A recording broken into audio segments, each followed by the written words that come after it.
Hello, everyone. This is Dennis with Collider Games. I'm here with Dorian Parks, and we also have our special guest today, Dante Basco. How are you doing, Dante? I'm doing good, man. Good to hang out with you guys. Yeah, thanks for Virtually. joining us. Yeah, virtually, like the whole world is. Thanks for joining us. We're here to talk to you. You know, you've just recently been signed on to the third season of the Emmy Award-winning series Artificial, which is exclusively on Twitch. We all know you from your past work as Rufio in Hook and Prince Zuko in The Last Airbender and many, many other things. How did you get connected to this particular project? Yeah, so I've been a fan of Bernie Su, the co-creator and the showrunner of the show and director for quite some time, who, you know, like you said, won an Emmy for this show in the last year or so, and also won Emmys for the Lizzie Bennet Diaries on YouTube and Emma. And I've been a pal with him just in the Asian American creative scene out here in Los Angeles. So we've been pals for a while. Within this time of, you know, the pandemic and everything being locked down, he reached out to me. He found out a way to shoot during these times, and it just so happens I'm like, yeah, let's do it. Like, I'm in post for a film I'm doing, but I jumped at a chance to work with Bernie A, and then B, to be a part of something kind of new and innovative, and especially in these, you know, figuring out a way to work in these, you know, these uncertain times. I know Bernie from a long time ago as well, coming up in the online video world, and it's great to see how far he's come, and with, you know, creating several series and winning Emmys for these series. You know, with Artificial, you know, it's a groundbreaking series in the way that it's being constructed with the input of the fans. And you recently did like a 2-hour world building episode to actually create your character, which is obviously something we're not used to. How was that process for you? It's brand new, man. He when I signed on to do it, because I definitely want to work with Bernie, and I know how innovative he is, he definitely let me know, we don't know what you're going to do yet. You know, the fans are going to choose like what kind of character you're playing. This is obviously not the way that it usually happens. You usually get a script and a character and all this kind of stuff, and you kind of decide what you want to do beforehand. But me is more this time around just deciding to work with Bernie and being a part of this new adventure, and going on and doing the first world building, character building episode was a first for me, for sure. I mean, we were in front of like 14,000 fans at one time, creating my name and my character flaws, and it was not unlike, and I'd said it on the stream, like it feels like we're doing a Dungeons and Dragons character, just with all these fans in, you know, with their input, engaging in what I'm going to end up doing in the 2 weeks here. So I'm excited. It's fun. It's fun to embark on some new stuff, especially in these crazy times. But I think it's like, you know, ironically the perfect time to do something like this. Yeah, watching that world building episode was very interesting to see. It was kind of like creating your own D&D character or video game character. Right. Your character's name is Xander, and there was all these different options to how your character was going to relate to Sebastian. It looks like you're going to be a rival with an ex-friend, past history. Childhood friends. Yeah, we're gonna have some tangoing going on, I'm sure. When are you going to start filming the actual season 3? Because you said Bernie has come up with this new way to shoot during this COVID time. Yeah, it looks like this character's gonna be debuting next week on the show. So next Thursday. I think I do rehearsals earlier in the week. Again, it's gonna be a new process for me to understand the new dialogue, and as the audience, you know, is a major component of the show, they're gonna be able to kind of like, you know, just pivot the show different directions, and understanding what directions, you know, I, as an actor, it seems like I'm gonna have to learn, you know, lines. If we go this way, I gotta learn the scenes this way, and then this way and this way, as opposed to if we go this way, if we go this way, this way, this way. Like, in my mind, it's a little crazy. He said, don't worry about it, it's gonna be fine. But I understand as a character, I'm gonna like life, you're gonna have to be able to move in a bunch of different directions and understand what the outcome is going to be on each way and how to play that. Yeah, it reminds me of those old Choose Your Adventure books. Choose Your Adventure books, right? Yeah. Right. Yeah. What's kind of your personal take on artificial intelligence, and how are you going to bring your personal thoughts and opinions into this character? I mean, it's fun. Stephen Chang's playing Sebastian. I've been following his character and seeing what he's doing. He's doing some really fun, cool stuff. And he's a little, he's a little spicy character. So I can't wait to kind of get in there and tango with him, as it were. And the whole sci-fi soap opera thing going on. I can dig that. I haven't done soaps in quite some time. I've done some soaps in the 80s when I was on Santa Barbara, and then again with MTV with the first soap they did. And so it's going to be fun to kind of get back in the dramatic aspects of the world and really push those limits, but also doing it with a whole, fan base behind me, drawing me or driving me into certain directions. I'm excited. I'm excited to see what's going to happen. When you were doing that world building episode, I know they were doing polls for all the different choices. Were you ever looking at the polls and be like, I hope they choose this one because that's what I think would be more interesting, or you were like, I'll just go with whatever the vote is? The conversation I had with Bernie beforehand was like, let's let's not influence the polls. Let's just present the polls out there and really let the fans kind of roll with it. There was I got, out of all the things that came in, I got to pick like 4 or 5 things, and then they could pick from there. And of course, there are things like, hopefully I get to do that, but then no, you got to do this. But it's cool. A lot of times when you're developing a character, you're solely going in there and creating your own flaws and attributes with the script, but you're kind of creating your own thing. And I'm sure I'll still be creating some things on my own, but having the input from the fans is really fascinating, because it's also cool to see how they see you as an actor and the characters you played, and B, what they want to see you do. And there's certain things that are like flamboyant and superstitious and a medium and dark humored. I was like, okay, I can do all that kind of stuff.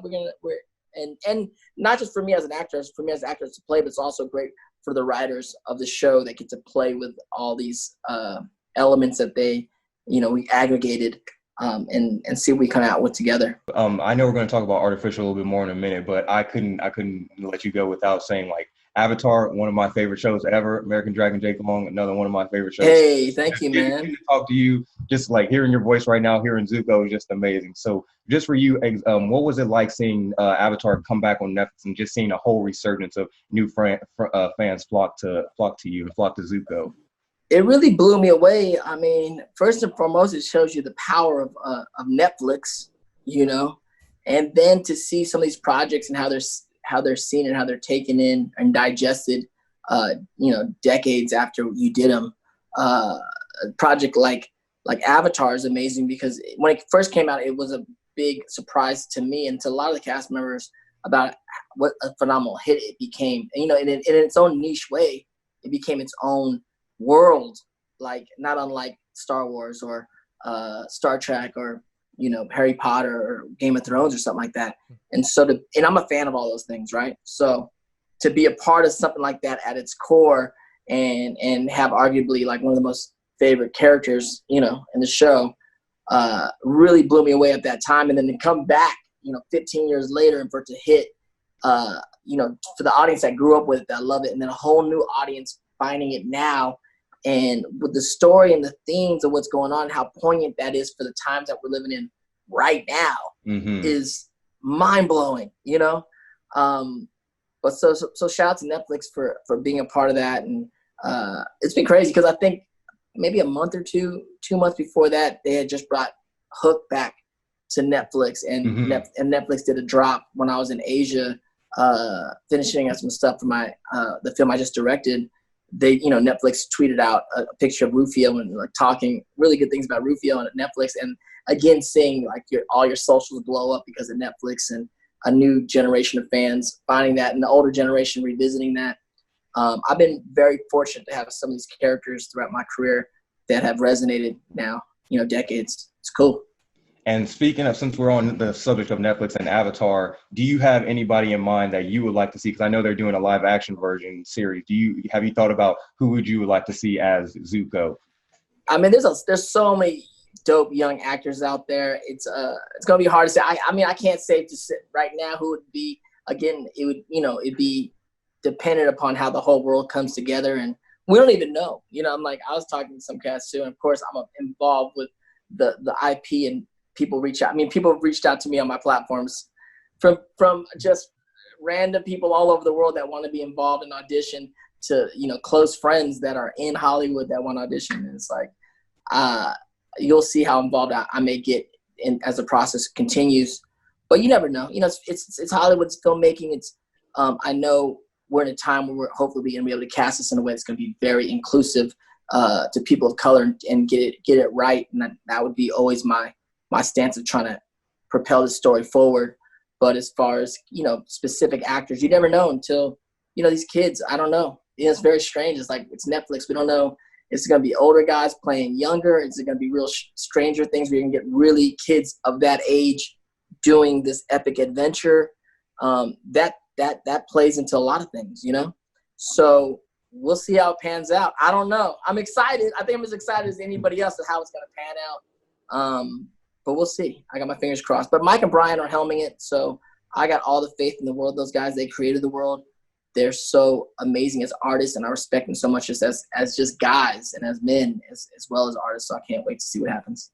And you'd be down to not necessarily reprise your role, but you would be down to come back into the live action universe. Maybe you can play another person with Avatar. You know, I'm part of the Avatar family for life. So, you know, when the time's right, you know, you can catch me. You know, I might pop in somewhere, anywhere. Who knows?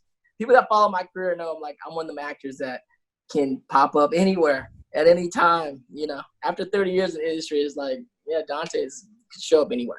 Speaking of diversity and casting, you know, as someone who was a film student in the 90s, seeing you play Rufio in Hook and then also in the independent film, The Debut, you're kind of a pioneer in Asian American acting.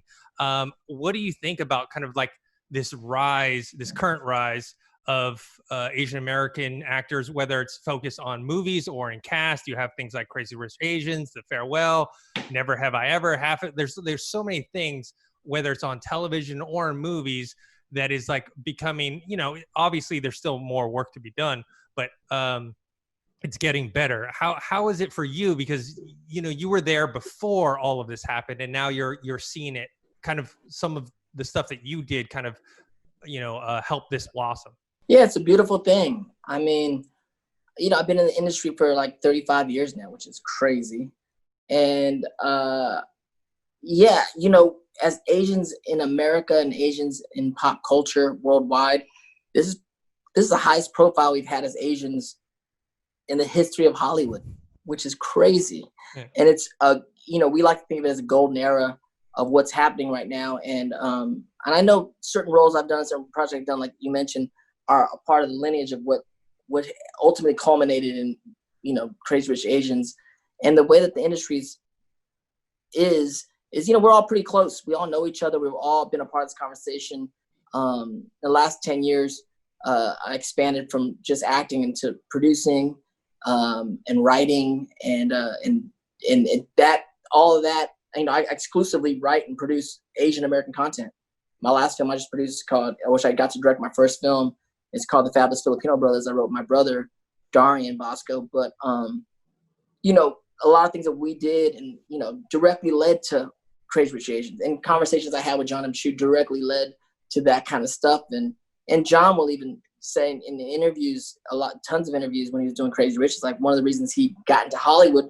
You know, when he saw Rufio in Hook as a child, he's like, that was my first feeling that I could be a part of this world that, you know, is not openly saying that we're not a part of it, but in the lack of representation, you know, it's telling us that it's not necessarily for us. So I think that change is happening and that this thing is happening is great. I just urge this generation of artists and the upcoming artists to continuing to make things in the system, outside the system. If the studio's putting out one Crazy Rich Asian film a year, which is great, which is better than once every 25 years with like Joy Luck Club, us as independent filmmakers have to continue to make films and put out films every month that the studio doesn't put a film out. And we have to learn from the notes of like the African-American Hollywood that I grew up in. You know, growing up in the 80s and 90s in Hollywood, there's pretty much studio Hollywood that was more or less, you know, white. And then there was like the counterculture, which was Black Hollywood. And, you know, in this town as in the world, you see it's like, if you ain't white, you Black. And I spent so many years and proudly a part of what Black Hollywood it was and is.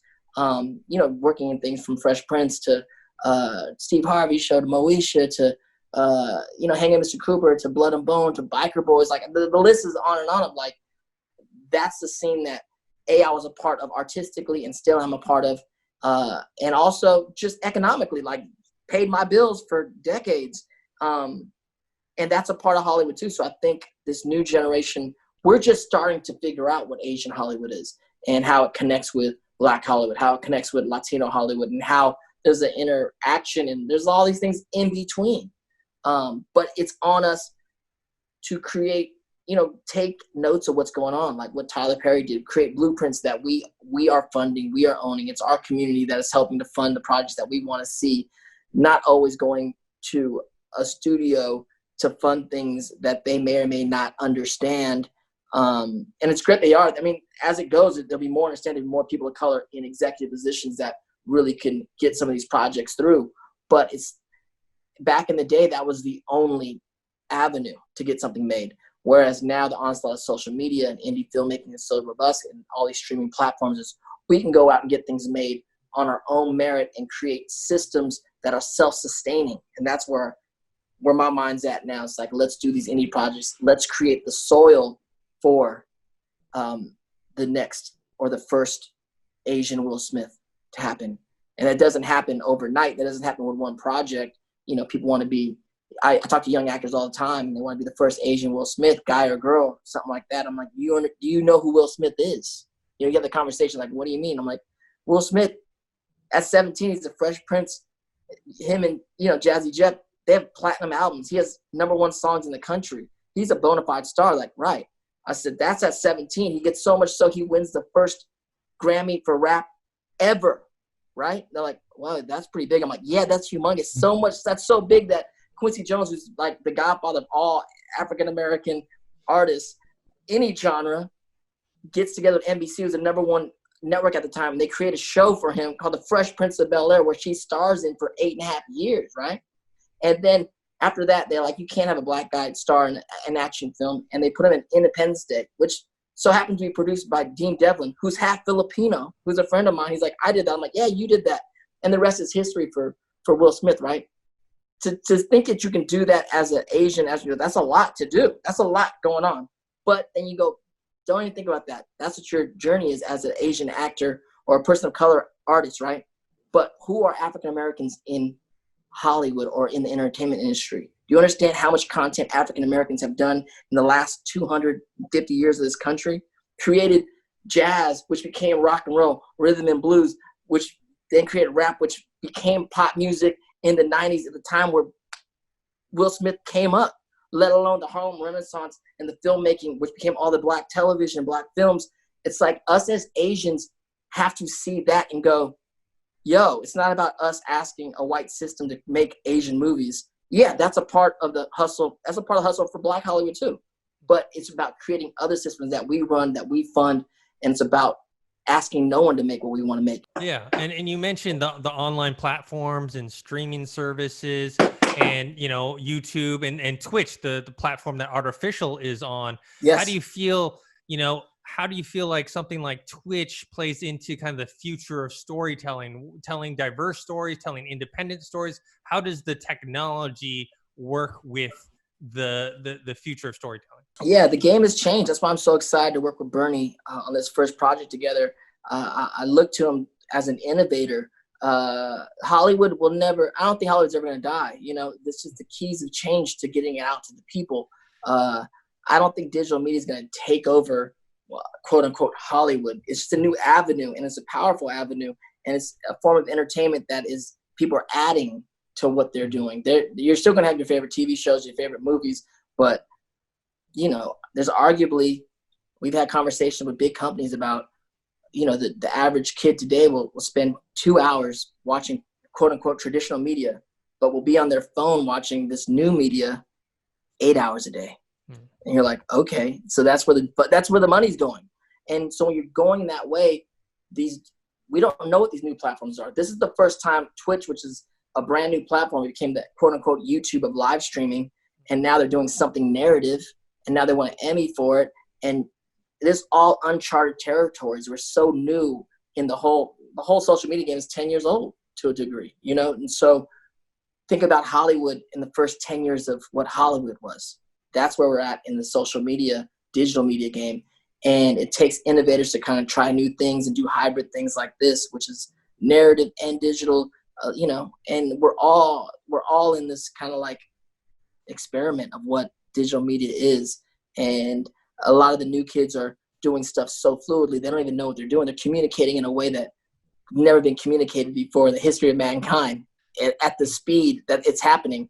But at the same token, the craftsmanship of what we do as storytellers and filmmakers has not changed. Acting hasn't changed. Filmmaking hasn't changed. Writing hasn't changed. And it's about, you know, my generation, which I include Bernie with, is like we're the bridge generation that's trying to bridge two different, you know, generations. It's pretty wild. It's an interesting time. And speaking of new generations, your niece actually, she made her debut with the Birds of Prey, Dante Basco. So can you just talk about what it's like seeing her kind of start in this Hollywood industry around the same age that you? Yeah.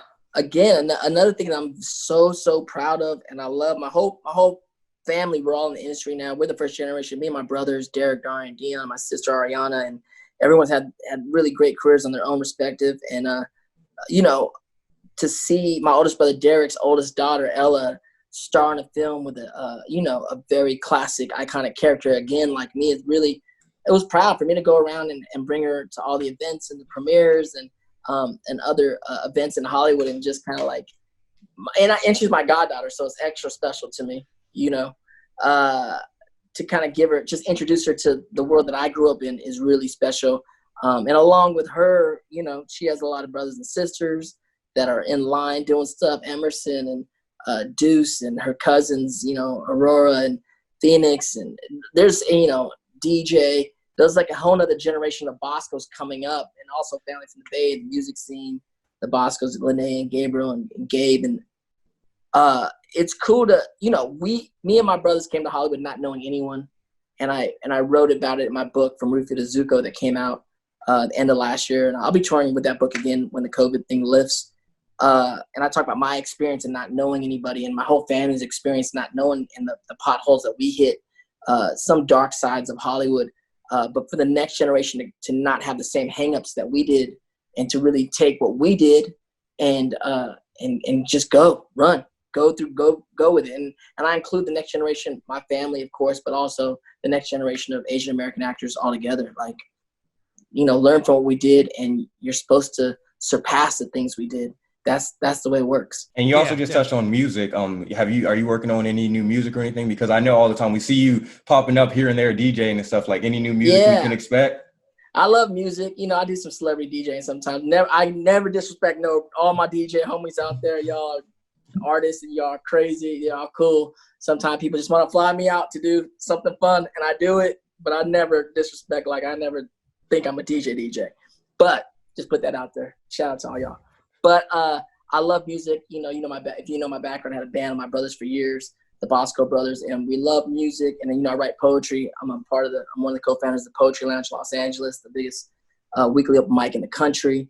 And so I'm a hip hop artist as a b-boy. I'm just a hip hop artist that grew up that's a filmmaker and not in music as much anymore. That being said, you know, last year, a year or so ago, I dropped a song with Lin-Manuel Miranda and Utkarsh, song they did about Rufio, and we did that. That's on Spotify right now. And then I just did a song with my co-producer Ron Erickson, who people know from, you know, he's from Maker Studios, and for people that know the YouTube original gang, he's Hi, I'm Ron. And so he produced the film with me, and we were like, we need a song for the credits, you know, for the end of the movie. And so we were like, let's do like a Men in Black song. Like, you know, Men in Black did a Men in Black song. Yeah. We did a Fabulous Filipino Brothers song, which is pretty dope, that we produced and we all wrote some verses on. And so I love music and poetry, and that'll always be a form of my expression. Sometimes I'll drop random verses and stuff online, especially in my TikToks or my Instagrams, to just keep people on their toes, you know, stay creative. Also, you've done a lot of voice acting for video games. Do you play any video games? And what are you playing right now? Yeah, I do. I mean, that's how I first got introduced to Twitch. I play a lot of games. Not a lot. I actually play one game religiously. I play League of Legends like religiously. That's my game. Like, are you a gamer? I'm like, yeah, I'm a gamer with one game, League of Legends. But we have a stream team called Honor Society on Twitch with myself and Bridget and Justin, and we play games all the time. We play Jackbox games with fans, and then we do a weekly Avatar watch as it came back on Netflix here, and we've been raising money for charity. We just raised $10,000 last week for direct relief for frontliners, and we'll be raising more as we go. And I do a catch up with cast members, so people come and watch the show on Honor Society. You know, Jack DeSanto, who plays Sokka, is a regular on the show when he's free, and Michaela Murphy, who plays Tops on the show. We have Phil Lamar and Greg Baldwin, who plays Iroh, and just cast members keep coming to the show, and it's a good time for us to hang out and talk behind the scenes as we watch the shows.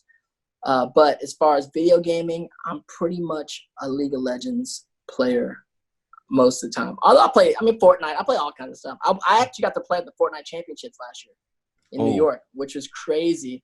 And I was teamed up with Tim the Tat Man. We did not do that great. We did all right. We finished in the top 50%. But I mean, I'm not a big FPS player. I could play some FPS.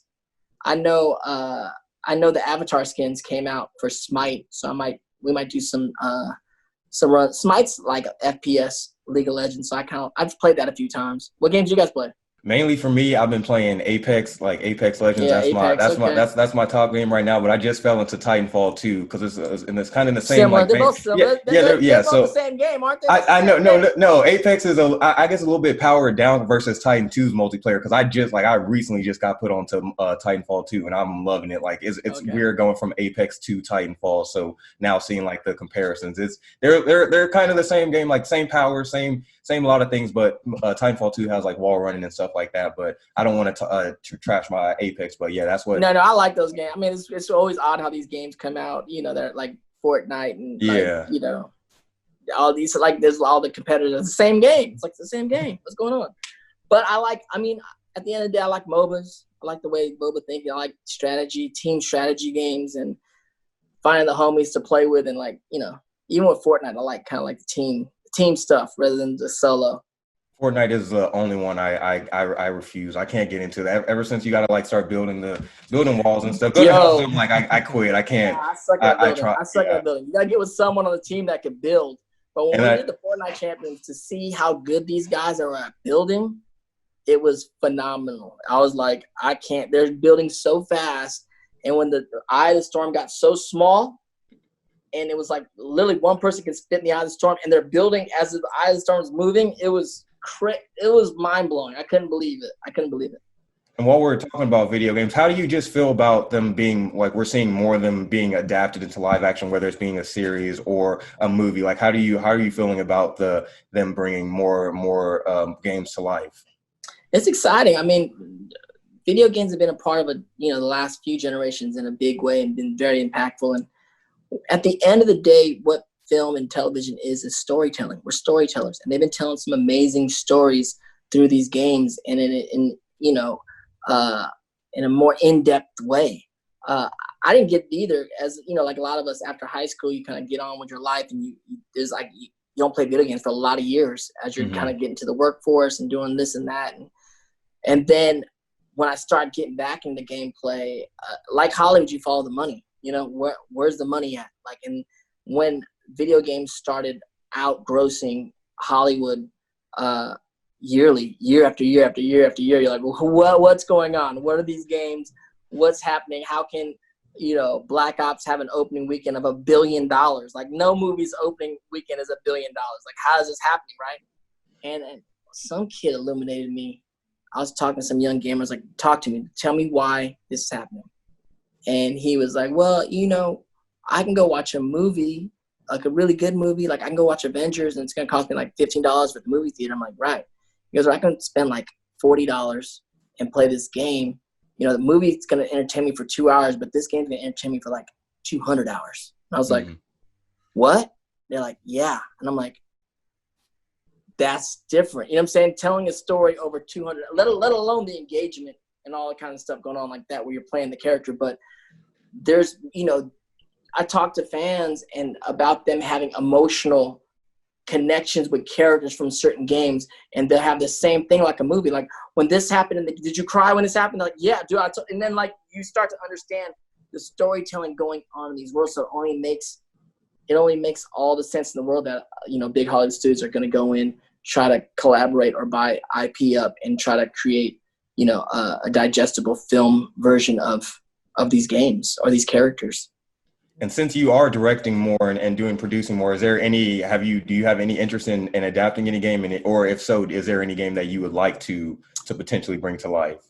I mean, there's some things, like I said, I'm a big League of Legends fan. So I have talked to the guys at Riot about some of their IP, and they're currently creating a lot of stuff, and I'm seeing what things I can put together because I know the IP pretty well and what would make sense. But again, these worlds are so vast with so many different characters. It's about, I know Hollywood. So like, how can we put that how can we put a whole world into a digestible 2-hour, thing? And that's where you kind of find the rub of like a lot of things. Or can we take those as backdrops for other things? This is where the creators come in and figuring out things like that. But I think League of Legends is the thing I'm really looking at. But there's other things like Homestuck. I'm big in this webcomic called Homestuck, and I was involved with them as they created the video game. Mm-hmm. And again, as if they go back and try to do something narrative, I might get back involved in something like that. Dennis, you got anything? Because I want to hit some of these Twitter questions before. Yeah, hit the Twitter questions. Hit us. All right, let me pull up the first one. We have from Caramel Kel. Not really a question. She just wanted to let you know I loved American Dragon growing up. It's one of the shows that inspired me to become a voice actress. I would like to know what it's like being a voice actress of color, especially one in the character where the character looks like you and represents your culture. Thank you for the question. That's awesome. Good luck on the journey of voice acting. I kind of stumbled into the whole voice acting world also, and I was trained as an on-screen actor and continue to act on screen, and I opened a new corridor what voice acting has become. And I think I got pretty lucky in a time where voice acting became very popular, where all of a sudden the voice acting kind of like avenue of Hollywood got a lot of exposure on it due to I believe the blow up of Comic-Con and the buzzword of what Comic-Con became worldwide. And it just so happened there was a time when American Dragon came out and Avatar came out, and all of a sudden people were really caring. Not that people never cared about voice actors, but they cared about voice actors in this new celebritized way. Mm-hmm. And I was just one of the actors that were also known for my on-screen characters that can play these characters that I voiced that people still feel I could play in real life, So I think, I don't know, for me, the part of the question, like, how does it feel to be a voice actor that played something that meant something to me? A lot of my career as a voice actor has been solely based on characters that, because I'm not the kind of voice actor that's putting on another voice. Right. The people that know me as whoever Dante Basco or characters that Dante Basco played, they know my career. When they're casting the voice acting, these characters are again, quote unquote, Dante Basco-esque characters. Mm-hmm. And so, I don't know. It's like one of those weird things. Like, I'll be in the street, someone will see me and just like be Rufio, or will see me and go Jake Long, or will see me and address me as Zuko. Like, there's like, as if we're all the same person, and to a degree, maybe we are. I mean, I guess I'm fortunate in that way that I got to play those kind of characters. I continue to get to play those kind of characters. So at the end of the day, for me as voice acting, I always tell people, just become a good actor. Become a good actor, and it doesn't matter if you have a camera shooting you or a microphone recording your voice. Hopefully, you're giving the same truthful performance in all of it, and then it is extra special when you're getting to do something for your community, whether it be Zuko or Jake Long, and represent, an underrepresented community in the arts, and get to put out another image or another feeling to like really encompass what it is to be Asian in America. Dante, the overcorrected Avenger, asks, please ask him about this cult classic and he gave a picture of Faking the Funk, which has a very impressive cast there. Funk. I love that movie. It's a very impressive cast. Margaret Cho. Shout out to Margaret Cho. Shout out to Pam Grier, who played my mother, and Ernie Hudson played my father. Dwayne Martin's in the film. Chris Spencer. So many folks. Tatiana Ali plays my girlfriend in the movie. Faking the Funk, man, is a hood classic. That's a hood classic. If you know Faking the Funk, you grew up in or around the hood. You might have bought that film at the liquor store. It's quite possible. That was a film done in the 90s. I forget what year. And when I was approached to play the film, it's about an Asian kid who got adopted by a black family, Pam Grier, who's a black exploitation legend. We all know who Pam Grier is, right? Mm-hmm. And I was an Asian kid that grew up in the hood. And so I was a prime candidate for this role. And I loved playing this character, Julian. It was an experience that I grew up with. I'm a hip hop kid, and so I talk a lot, especially, I've talked at Juvie Hall. I've talked to like kids in my neighborhood. I grew up right around Compton in LA and Paramount. And I've talked to a lot of just blue collar communities of kids coming up and whether it be, Asian, Latin, mostly like black and Latin communities. It's just like, it's hard growing up in the hood. I understand the situation. I was there. I came up out of it. We can come up out of it. But I would explain, especially to the black and Latino kids, like, I know how hard it is in the hood, but imagine being Asian in the hood growing up. Think about that. Now you got another line of what that is. And this film depicts through comedy a certain aspect of that. Also depicts race relations between Asians and African Americans. And there's a lot. I mean, there's things that if you watch film now, there's probably things that are not politically correctly done in the film and could be a little cringy. But that's the time when you look back at films from decades ago, how we progress as a culture. But there's also a lot of things at the heart of the film and funny moments in the film. And there's a lot of great memories with the cast and the crew and the director, everything.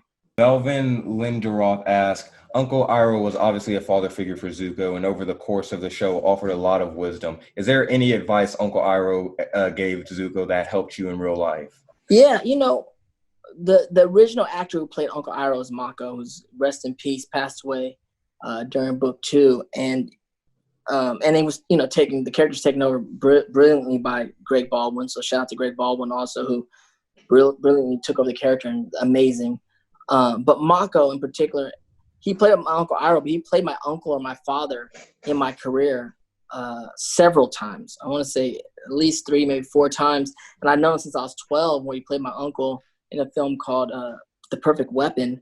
And so Mako, for people that don't understand who Mako is, he's one of the most prolific Asian American actors in the history of Hollywood. I mean, he was nominated for an Oscar in the movie Sand Pebbles with Steve McQueen, and his credits are over 100 film credits. He's been throughout your psyche for sure. All of us that are pop culture people that grew up watching movies. But now, so Mako, he was someone that I grew up with that I can ask for advice throughout my life because he saw me grow up in Hollywood and gave me Mako to me, just things that I should do and would look out for. Don't be like this, or this could happen. And then when he passed away, he's one of the original members and founders of East West Players, which is a theater company out here in Los Angeles, Asian American theater company, the longest running person of color theater company, I think, in America. And so that's a theater company that I grew up in, also doing plays in, writing plays in, being around, going to their events and their shows, and being a supporter of, and they've been a supporter of me. And so when he passed away, I realized I'm a part of that same lineage. And it comes with growing up. And the last thing he taught me was like, it's not about you, man. It's about the next generation. So me really getting into Asian filmmaking and creating vehicles and opportunities for the next generation was like my form of East West Players. It's not time for me to do a theater company, but it's my time to like create stories and avenues for the next generation to give things that I didn't have. And so thus I started, I produced films for like Kev Jumba and AJ Raphael. I produced Justin Chan's first film he directed. He went on to direct Gook and Miss Purple. And so that's what he taught me, as Uncle Iroh, it's like you can be great, but it's greater to really, create for others. And we have a question from Oxford Comma Queen. He asked, when did he had told me to ask about your poetry, and when did you start writing? Does he incorporate his spoken word style into his voice acting? And do you still perform? Do you still write and perform? Oh yeah, shout out! Thank you so much. Yeah, poetry is a big part of my life. I was a part of. I started a poetry venue in my living room over 20 years ago, which became DPL, the Poetry Lounge, which was originally Dante's Poetry Lounge. And that's still going on today. We just celebrated our 22-year anniversary. Of course, I still write, still perform. When it's not COVID time, I'm probably around the country making college dates, probably half dozen to 10 a year. And I'm always writing. In my new book, From Rufio to Zuko, has some of my latest poetry in there. I'm always writing online, doing, I like to participate in Poetry Month and do stuff on my Instagram. It's always a part of my things. There's a play I wrote called Midnight Makeout Session where all the monologues are spoken word pieces. And we're thinking about maybe turning that play into a film after we release Fabulous Filipino Brothers. So I'll probably release a poetry book sometime soon and tour with that. There's also talks of a one-man show that I'm developing right now with my group, and that's going to incorporate a lot of spoken word poetry. People want me to do like a one-man show. I'm not a stand-up comic, but poets are like the flip side of comedy. Should make you laugh, should make you think, can make you cry. But so I'll probably, after all this film stuff dies down, I might be looking into doing that and touring with that and doing something interactive. We'll see. It's such a strange time right now, man. This pandemic got the whole world shook, including Hollywood. So we'll see how it gets, how things pan out. Craig Barron asks, who has the Peter Pan sword? Who has the Peter Pan sword? Yeah. Or did you take it? Or did you take it? Oh, here we go. Bam. Hey. Whoa. I got one. I did take it. It's 25 years. I think the statute of limitations. I think I'm good now. There was a few on the set, and I literally had one of the swords every day just because it was my weapon. And it took I had to do so much training with it. One of them, ended up with me. This is actually the one, from the set that if you look at the tip, see it's like that. It's all scraped out. We used it for the cross the line scene. Mm-hmm. So, I've been talking so much today on these publicity tour. But that's my own little piece of memorabilia. Nice. We'll get you out of here soon, Dante. But speaking of Rufio, is there any? I know a while back there was an interest of you doing a solo movie. Or would you be interested in bringing that back and doing that again? Or there's we're in development for something that's Rufio based. So it's out there. I mean, we'll be pitching soon. I mean, this people know about it. I can't really drop about it. Yeah, I got you. But it's a origin story of Rufio, and it would be animated. Ooh. And I'd come back and voice the character. Let's put it like that. All right. We're not gonna get you in trouble. I'm not gonna tease any more of that. Yeah. And we're already talking to Rufio. There's another question from Tasha Sampa, because you mentioned previously on Artificial, like anytime you can speak about Robin Williams, we want to do it and praise him. So I just wanted to pull this one up real quick, and she asked, did you receive any acting tips from Robin Williams, and what was that like just working with him on set? Yeah, I mean, I worked with him for like 8 months, man. He's great. He's such an inspiration and a beautiful, beautiful guy. It was just his leadership on the set and being around him and being around someone that smart and that magical.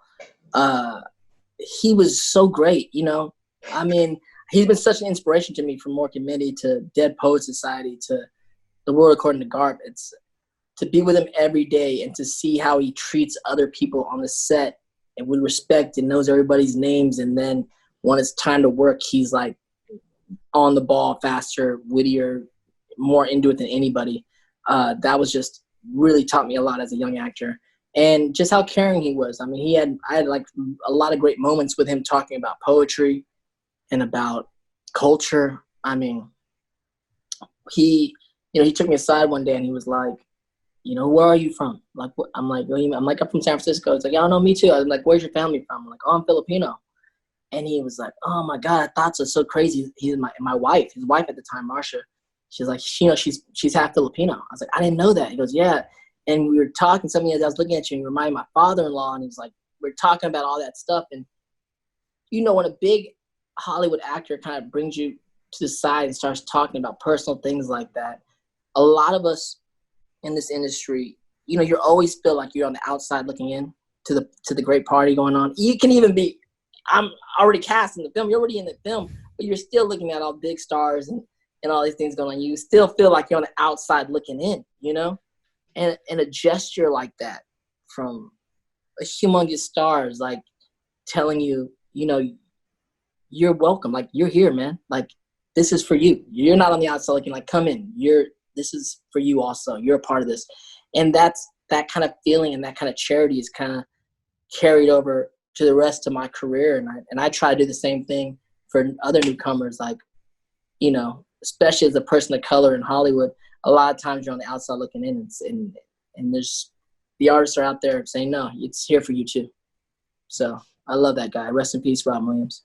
Completely understand. Thank you for just even talking about him. That man, and you speaking, like, talking about feeling like on the outside. Me speaking to you directly right now, just it feels like I'm on that level. Like, I don't think you understand how much it means for you to be talking to us sitting a little bit. Man, I appreciate it. I appreciate it. Like I said, I grew up watching Avatar, Jake Long, and then for me to be able to just binge it repeatedly, I'm telling you, Avatar has not left keep watching things since its debut. Like, anytime I get to the last episode, all right, let me just rewind it back. We'll start over and binge. Hey, I love appreciate it so much. I appreciate it. Hydrojonic asks, any interest in joining your niece in a Birds of Prey sequel of some sorts of role, or should she have all the spotlight? Oh yeah, no, I definitely give her the spotlight. You never know what goes on in these worlds. I haven't done a character yet for Disney, for DC or Marvel, but we'll see what happens in the future. But I'm just with her, just on the side, watching, looking, and just being super proud of her. Amazing. Well, Dennis, do you have any? I think that's it. We hit through all the Twitter questions. We hit through most of them. I don't want to. There's a bunch more, but I know you got to get out of here. No doubt, man. Good luck on everything, all the gaming and the podcast. Keep grinding. It's all important to be out there. Our voices out there, telling our stories, covering everything. It's really great. No, thanks for joining us. And to remind everyone, they can watch Artificial on Twitch every Thursday, 6 p.m. Pacific, 9 p.m. Eastern. Dante Basco is going to be playing a new character called Xander. Check that out. Where can people find you on social media, Dante? Yeah, at Dante Basco on most things like Twitter and Instagram. And I just opened up a TikTok. Someone already took my name. So you can find me at Rufio Zuko on TikTok. Just did something crazy. I just did a crazy thing yesterday. Some guy did a Zuko rap, and he sounds just like me. So I just did a duet. Like, just listening to it, my niece Elle is like, this guy sounds like you. Like, go on your TikTok and do a duet. I'm like, what? And she's like, just do this duet thing and like listen to it. And I did the duet that she told me to do, and that just went viral yesterday. But hilarious. I was like, this dude sounds a lot like me too. It's crazy.